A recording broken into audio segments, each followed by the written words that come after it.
अस्सलाम वीवर, मैं हूं हसनैन कुरैशी और आप देख रहे हैं मेरा YouTube channel the legend of the era. क्यों पैसा पैसा करती है, क्यों पैसे पे तू मरती है। एक बात मुझे बतला दे, तू रब से क्यों नहीं डरती है। पाकिस्तान में हमेशा पैसे पैसा किया जाता रहा है। हमारी हुकूमत जो भी आती है वो कहती है कि जी पैसा नहीं है हमारे पास, हमें आईएमएफ के पास जाना पड़ेगा, आईएमएफ से डील होगी तो फिर ही मुल्क में कोई खुशहाली आएगी, इनकलाब आएगा।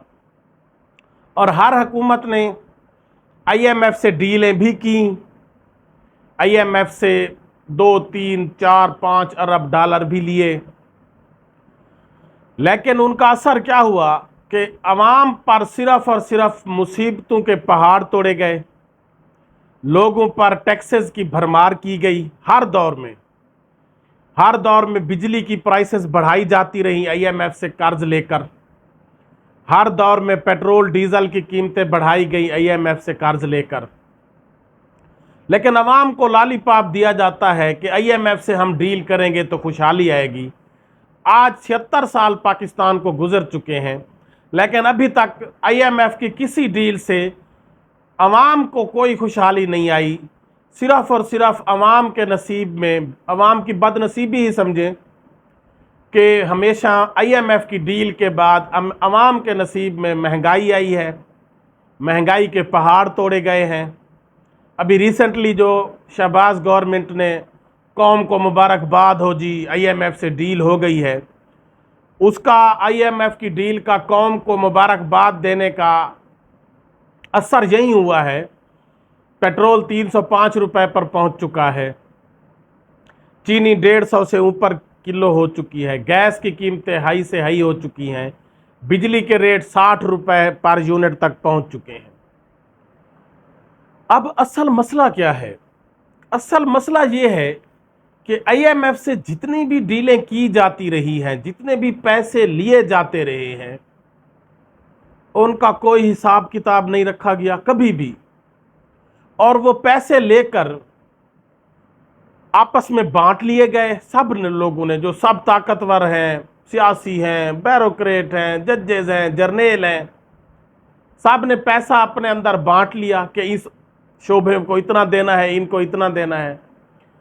वो खा गए और उसको जब देना है वापस, वो अवाम की चमड़ी उधेड़नी है। हमेशा यही होता रहा है। अब ये सियासतदान जितने भी पैसे लेते हैं, इनका कभी कोई ऑडिट नहीं हुआ। आईएमएफ से पैसा आया, अवाम के आगे रखना चाहिए कि हम ये प्रोजेक्ट दे रहे हैं आपको, ये कुछ नहीं कभी किया गया। सिर्फ और सिर्फ सियासी लोगों ने उस पैसे को बंदर बांट करके आपस में बांट लिया। अब इसी आईएमएफ की डील अगर आप ना करें, और जिस तरह अब ये निगरान गवर्नमेंट है या एस्टैब्लिशमेंट का हाथ है इसके पीछे, तो मैं समझता हूं कि जितने भी सियासी लोग हैं, अगर अवाम को आपने बचाना है, जो इस वक्त इंतहाई कर्ब में है, खुदकुशियां कर रही है, और दिन ब दिन सफ़ेद पोश तबका जो है वो उसके हालात बहुत बुरे हैं, वो घुट घुट कर मर रहे हैं, वो मुर्दों की ज़िंदगी गुजार रहे हैं, जीते जी वो मुर्दा हैं, क्योंकि उनको कुछ भी नज़र नहीं आ रहा कि उनके साथ हो क्या रहा है। खाने पीने 2 वक्त की रोटी उनसे पूरी नहीं हो रही। अच्छा, दूसरी तरफ देखें, मुकेश चावला जो पीपल्स पार्टी के एक साबिक वजीर हैं, एक्साइज एंड टैक्सेशन के वजीर रहे हैं, बिलावल और जरदारी साहब के करीबी साथियों में से शुमार किया जाता है। नैब ने उनके घर पर छापा मारा और उनके घर से अभी तो सिर्फ घर से 600 करोड़ यानी 60 अरब रुपए रिकवर हुए हैं। उसके वॉशरूम से पैसे निकले हैं, उसकी दीवारों को तोड़ा गया, उनसे पैसे निकले हैं, उनके बेड के नीचे से पैसे निकले हैं। और ये पैसे पाकिस्तानी करेंसी में भी नहीं थे, दीज आर कन्वर्टेड, ये कन्वर्ट थे जी, तब्दील कर लिए गए थे, क्योंकि उनके पास सारी हुकूमती मशीनरी है। उन्होंने इन पैसों को कन्वर्ट करके रखा हुआ था, क्योंकि पाकिस्तानी रुपया डिग्रेड होना है और इनकी जो वैल्यू है वो इंक्रीज होनी है। तो उन्होंने सिर्फ पैसा नहीं रखा कि डिग्रेड, ये ना हो कि हमारे पास सिर्फ अगर जी 600 करोड़ पड़े हैं तो वो 600 करोड़ पड़े रहे। नहीं, वो 600 करोड़ फिर हमने उनको 1200 करोड़ बनाना है, 2000 करोड़ बनाना है। ये पैसे कन्वर्टेड थे अमेरिकी डॉलर में, रियाल में, दिरहम में और यूरो में। इनको कन्वर्ट करके ये कन्वर्टेड यानी यूरो और दिरहम निकले हैं, रियाल निकले हैं, डॉलर निकले हैं मुकेश चावला साहब के घर से, वजीर एंड एक्साइज टैक्सेशन, 60 अरब रुपया। अब आप इमेजिन करें कि ये 60 अरब तो सिर्फ घर से निकला है, उसका बिजनेसेस कितने होंगे, उसका बैंक बैलेंस कितना होगा, उन्होंने फॉरेन कितने पैसे अपने निकाल लिए होंगे इस टेनोर में। और दूसरा, ये तो सिर्फ मुकेश चावला है, ये तो कहानी का स्टार्ट है, ट्विस्ट है, उसमें कुछ भी नहीं है। ये मुकेश चावला कुछ नहीं है अभी। अगर ताकतवर हल्के, अदलिया, फौज, एस्टैब्लिशमेंट जो भी हैं, ये सारे गवर्नमेंट के जितने भी वज़रा हैं, पीटीआई के, पीएमएलएन के, पीपी के, पीएमएलक्यू के, जिस जमात के भी वजीर एमएनए एमपीए रहे हैं, उन सब के असासे चेक करें, बैरोक्रेट्स के असासे चेक करें, जजेस के असासे चेक करें, जर्नल सब के असासे, जर्नलों के चेक करें। आप तो आईएमएफ से 2-3 अरब डॉलर, 5 अरब डॉलर की भीख मांगते हैं और भीख का एक खामखा पाकिस्तान के ऊपर एक भीख का जो है वो एक शर्मसारी वाली बात भी है। उसको छोड़ें, इन्हीं के ऊपर चेक लगाएं, इन्हीं को चेक करें, आपको सैकड़ों अरब डॉलर मिलेंगे, सैकड़ों अरब डॉलर यहीं से, पाकिस्तान से। जो शहबाज शरीफ साहब कहते थे कि मुझे एड़ियाँ रगड़ने दे, चश्मा यहीं से निकलेगा, एड़ियाँ रगड़े, आपको पैसा यहीं से निकलेगा, कन्फर्म है, यहीं पाकिस्तान से डॉलर निकलेंगे। ये वज़रा के घरों से, बैरोक्रेटों के घरों से, जजेस के घरों से, जर्नलों के घरों से, इन सब के घरों से पैसे निकलेंगे, डॉलरों में निकलेंगे, यूरो में। मशीनें गिनते हुए थक जाएंगी। पाकिस्तान गरीब मुल्क नहीं है, उसको गरीब बनाया गया है, जानबूझकर बनाया गया है।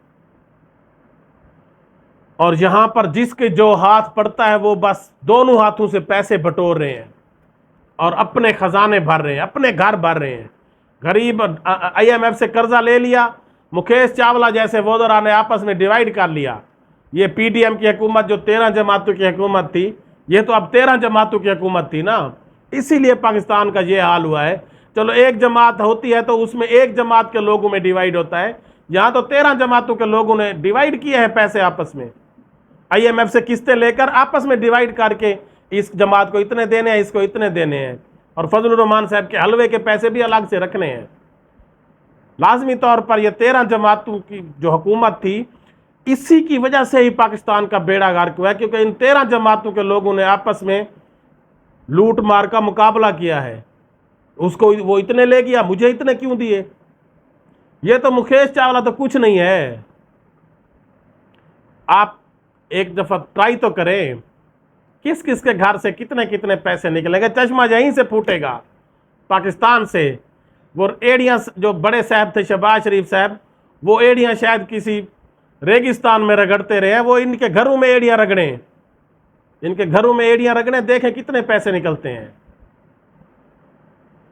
और ये पाकिस्तान की बदकिस्मती है कि जो एक मजदूर तबका है, जो गरीब तबका है, जो छोटे मुलाजिम हैं, उन पर जुल्म और तशद्दुद के पहाड़ तोड़े जा रहे हैं। जुल्म हो रहा है, ये लोग मर रहे हैं।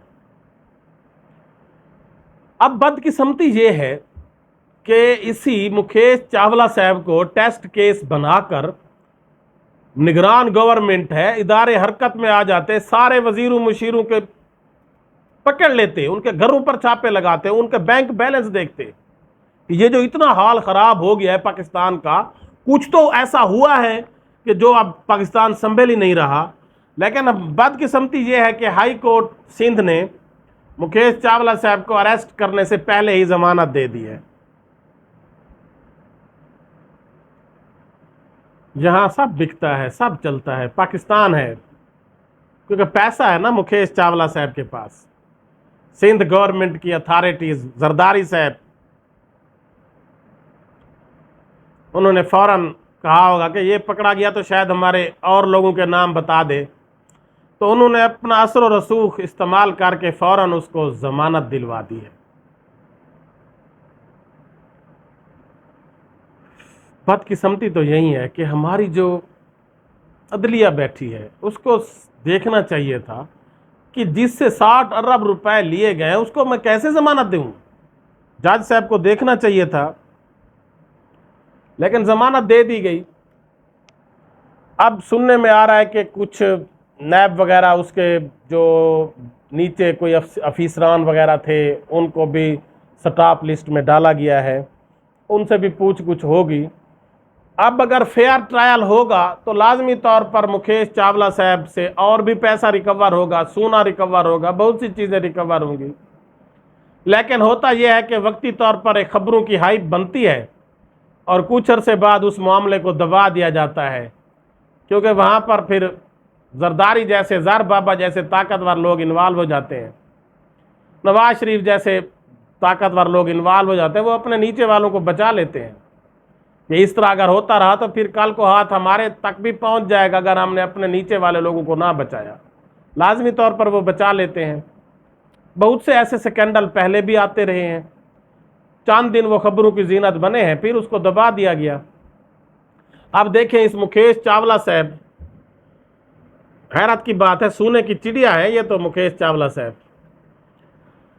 अब इनको रिलीफ तो मिल गया है, आगे देखें इस केस में कोई एडवांसमेंट होती है या मर्डर गर्ल अयान की तरह या और तरह से इन मुकदमे को भी खूह खाते में डाल दिया जाता है।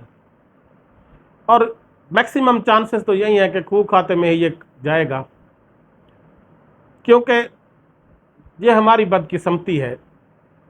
IMF से पैसे लेना और आपस में बांट लेना, कब तक ऐसे होता रहेगा? अवाम कब तक बर्दाश्त करेगी? अवाम पता नहीं अब तक कैसे बर्दाश्त कर रही है, ये सोच से बाहर है। क्यों? वजह यह है कि अवाम 2 वक्त की रोटी से तंग है। वो कहते हैं कि हम अगर कुछ भी आगे पीछे हड़ताल करें या कुछ करें तो हमारे उस दिन बच्चे भूखे रह जाएंगे। लेकिन ये पाकिस्तान के साथ एक घिनौना खेल खेला जा रहा है। IMF से पैसे लेकर आपस में बांट लेना और पतली गली से निकल जाना, अवाम पर बम से बम गिराते जाना और अवाम से फिर IMF से रिकवर करके पैसा वापस करना। अब हम क्या बस सिर्फ दुआ ही कर सकते हैं कि कोई ऐसा जज, कोई ऐसा जर्नेल, चीफ जस्टिस, कोई ऐसा जर्नेल अल्लाह ताला पाकिस्तान को दे जो सही मानों में हज़रत उमर फ़ारूक रज़ी अल्लाह ताला अन्हु की तरह निज़ाम को चलाए, जो जालिम है उनको कैफर किरदार तक पहुँचाए।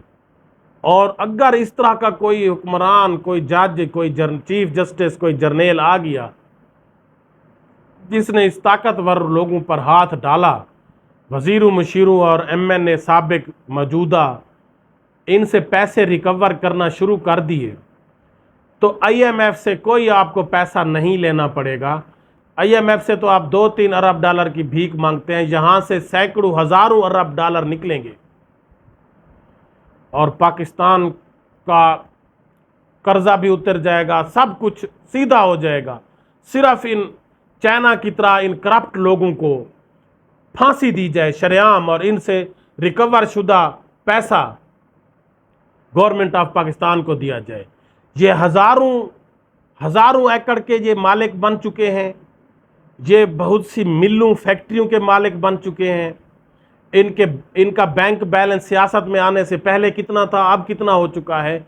अगर इसको कोई थोड़ा सा भी चेक लगाया जाए तो यहाँ से पाकिस्तान से इन ताकतवर लोगों से, वज़ीरों, मुशीरों से, बैरोक्रेटों से, साबिक रिटायर जजेस से, इन सब से हजारों अरब डॉलर पैसे निकलेंगे, सैकड़ों नहीं हजारों अरब डॉलर पैसे निकलेंगे। इनकी ज़मीनें, जो ये वजीर हैं साबिक, जिनकी अगर सियासत में आने से पहले 50 एकड़ ज़मीन थी, अब वो 5000 एकड़ के मालिक हो चुके हैं।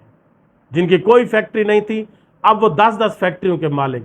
तो इस तरह का फिर कोई ऐसा चेक डाला जाए इन पर कि इनकी ज़मीनें जब्त की जाएं, इनकी फैक्ट्रियां जब्त की जाएं, इनके बैंक बैलेंस जब्त किए जाए, क्योंकि इन्होंने अवाम का पैसा लूटा है, इन्होंने पाकिस्तान का पैसा लूटा है। इनसे कोई आसमान से पैसा नहीं गिरा, इनके पास कोई आसमान से पैसे की बारिश नहीं हुई जो इनके घर पर हुई है और किसी के घर पर नहीं हुई।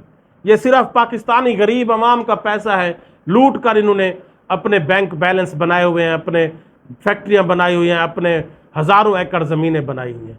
अगर इस तरह का कोई चेक लगाया जाए तो देखना पाकिस्तान प्रॉस्पर हो जाएगा, पाकिस्तान खुशहाल हो जाएगा। और इस तरह की जो वज़ीर मुशीर जो इस करप्ट प्रैक्टिस में मुलविस हैं, इनको पकड़ कर शरेआम फांसी दी जाए, ताकि नेक्स्ट कोई इस बारे में सोचे ही ना। दुआ ही कर सकते हैं कि अल्लाह ताला कोई पाकिस्तान की बेहतरी करे। इस वक्त हालात इंतहाई गंभीर है। आप और हम सब जो गरीब तबका लोग हैं वो इंतहाई किस्मा पुरसी की हालत में है। अल्लाह ताला हमारा हामी और नासिर हो, और इन ताकतवर लोगों को कुछ अवाम के बारे में सोचने की बारे में अल्लाह ताला इनको हिदायत दे। अल्लाह हाफ़िज़।